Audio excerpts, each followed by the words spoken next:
Bolsonaro diz que pode descartar aumento de ministro do STF se corte baixar temperatura.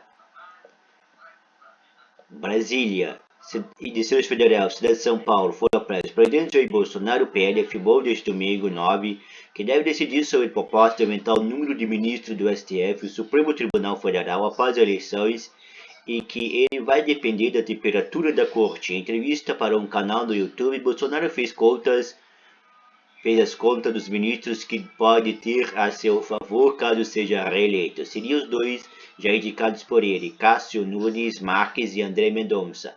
Mais dois que entrariam no próximo mandato após a aposentadoria de Rosa Weber e Ricardo Lewandowski. O mandatário foi questionado especificamente por um dos entrevistados sobre a sugestão de aumentar a composição do STF, que tem 11 ministros atualmente. Disse que já recebeu a sugestão, mas que vai decidir depois das eleições. Se eu for reeleito, o Supremo baixar um pouco a temperatura, já temos duas pessoas garantidas. Cássio Nunes Marques e André Mendonça. Tem mais gente que é simpática a gente, mas já temos duas pessoas garantidas lá, que são pessoas que não dão voto com sangue nos olhos. Tem mais duas vagas para o ano que vem.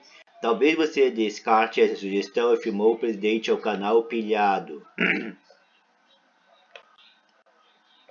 Se não for possível descartar, você vê como é que fica. Você tem que conversar com o Senado, também a aprovação de nomes. Você tem que conversar com as duas casas, a tramitação de uma proposta nesse sentido.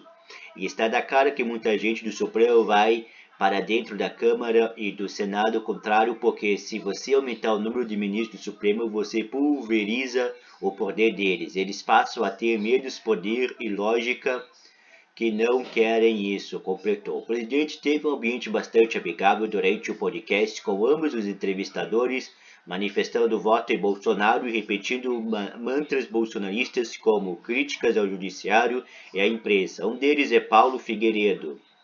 É neto do último ditador do regime militar, o ex-presidente João Batista Figueiredo, 1918 a 1999. O comentarista louvou em alguns momentos o governo de seu avô como a política habitacional. Bolsonaro repetiu em diversos momentos críticas aos ministros do Supremo, embora não tenha usado dessa vez palavras de baixo calão. Disse novamente ser perseguido e voltou a citar a determinação do TSE, Tribunal Superior Eleitoral, que proibiu de realizar lives dentro do Palácio da Alvorada. Os caras têm lado político, os caras decidem. Qualquer ação no Supremo, TSE, dá ganho de causa para o outro lado. Não tem isenção nisso tudo, afirmou. O candidato também fez apelo para que a Corte Eleitoral não derrube rede de influenciadores e políticos que faz propaganda intensa a ele pelo Twitter. O time jurídico do PT vem estudando os principais perfis pró-Bolsonaro e entrou no TSE com uma representação cobrando a rede social para a disseminação de fake news por essas contas. A lista de mais de 30 nomes inclui os filhos de Carlos e Flávio Bolsonaro, sendo o primeiro o líder da campanha do pai da internet, o deputado federal Carla Zambelli, PL São Paulo, deputado federal Ricardo Salles, PL São Paulo, a produtora Brasil Prarera e influenciadores como Kim Paim e Bárbara De Stefani. Peço que nosso querido TSE não embarque nessa, porque se tirar o pessoal lá e eu nada fizer aqui, é você mandar um batalhão para a guerra e no meio do caminho você tira os canhões dele. É essa situação que eu fico aqui. Eu ia entrar na guerra e em vez de fuzil e canhão, com pau e pedra, vou perder essa guerra, afirmou referindo-se ao segundo turno da eleição. Bolsonaro também foi questionado sobre o deputado federal André Janones, avante Minas Gerais, e disse que ele é um mal tremendo a nação. O presidente depois acrescentou que é impossível governar mais 4 anos com o Supremo fazendo ativismo judicial. Em outro momento, Bolsonaro afirmou que o STF condena santos e libera capetas. O presidente usou a palavra santos em particular para se referir ao deputado Daniel Silveira, PTB, Rio de Janeiro, condenado por ameaças e incitação à violência contra ministros da corte. O presidente Jair Bolsonaro também disse que, em caso de reeleição, terá muito mais facilidade para aprovar medidas de seu interesse no Congresso Nacional por ter fortalecido a sua bancada nas últimas eleições. Temos um Congresso mais conservador. Vou ter facilidade para aprovar projetos de interesse da população, afirmou.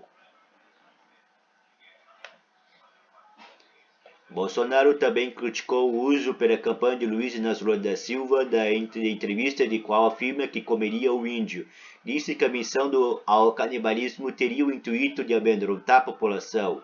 A frase associada ao canibalismo foi dada a Bolsonaro em entrevista ao jornal New York Times.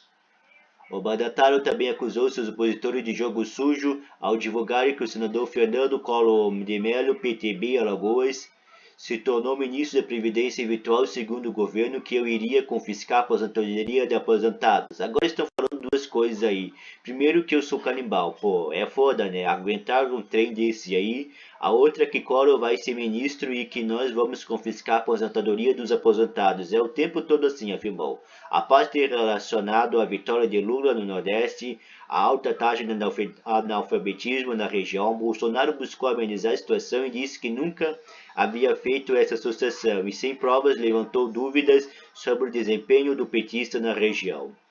Falo muito que o Nordeste é reduto do PT, no meu entender, não é mais reduto do PT. Tem voto lá, o PT tem, mas não a esse ponto. Não teve festa na Bahia como o Lula com 2/3 de voto pro lado dele. Não justificar isso. Então, me foi bastante esquisito esse resultado, afirmou.